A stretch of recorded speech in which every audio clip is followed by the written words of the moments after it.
hey friends, आप सभी का स्वागत है आपके अपने चैनल स्टडी बीस्ट पर। जैसा कि आप जानते हैं, अभी हमारी series explain in under 5 minutes चल रही है और आज का हमारा टॉपिक है रदरफोर्ड का अल्फा रे स्कैटरिंग एक्सपेरिमेंट और इसके बेस पर जो उन्होंने एटम का मॉडल दिया था वो।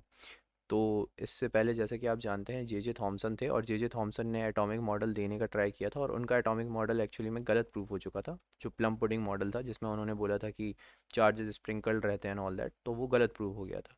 अब रदरफोर्ड ने उसे प्रूफ कैसे किया था और रदरफोर्ड ने इस स्कैटरिंग एक्सपेरिमेंट में क्या किया था, हम ये देखने वाले हैं। तो फ्रेंड्स देखिए, सबसे पहले रदरफोर्ड ने क्या किया, उन्होंने एक रेडियो एक्टिव मटेरियल लिया। और रेडियो एक्टिव मटेरियल उन्होंने इसलिए लिया ताकि वो अल्फ़ा रेस को पास करवा सकें, अल्फ़ा रेस को थ्रो करने के लिए।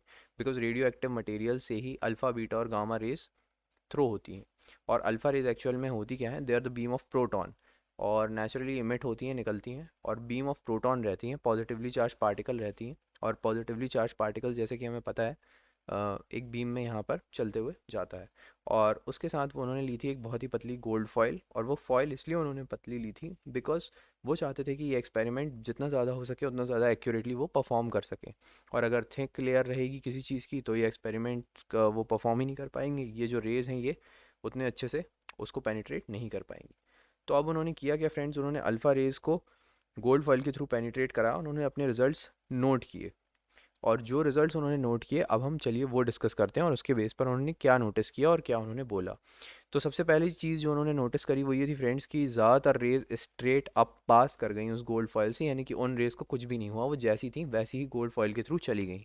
और इससे उन्होंने क्या कंक्लूड किया कि एटम के अंदर ज़्यादातर जगह जो है वो खाली होती है। तो एटम जो है उसमें बहुत ज़्यादा जगह एम्प्टी होती है, ये उन्होंने कंक्लूड किया।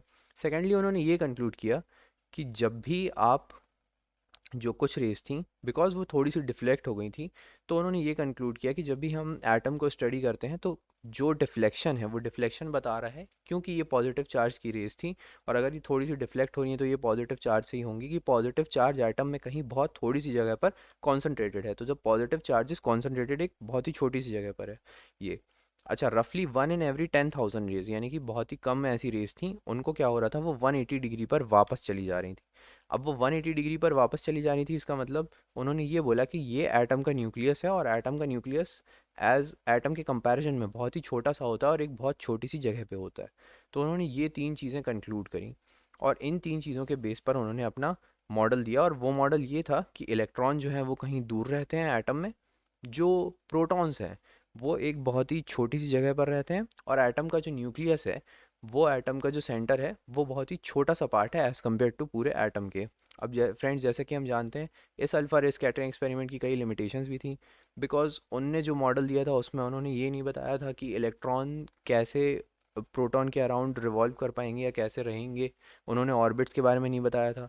बल्कि उन्होंने ये प्रूफ करने की कोशिश की थी कि इलेक्ट्रॉन्स जो है वो रिवॉल्व करते करते जाकर प्रोटॉन के अंदर मिल जाते हैं और न्यूक्लियस के अंदर मिल जाते हैं, और ऐसे करके एटम कोलैप्स हो जाता है। और अगर ऐसा होता तो हम पूरे यूनिवर्स की स्टेबिलिटी को एक्सप्लेन नहीं कर सकते।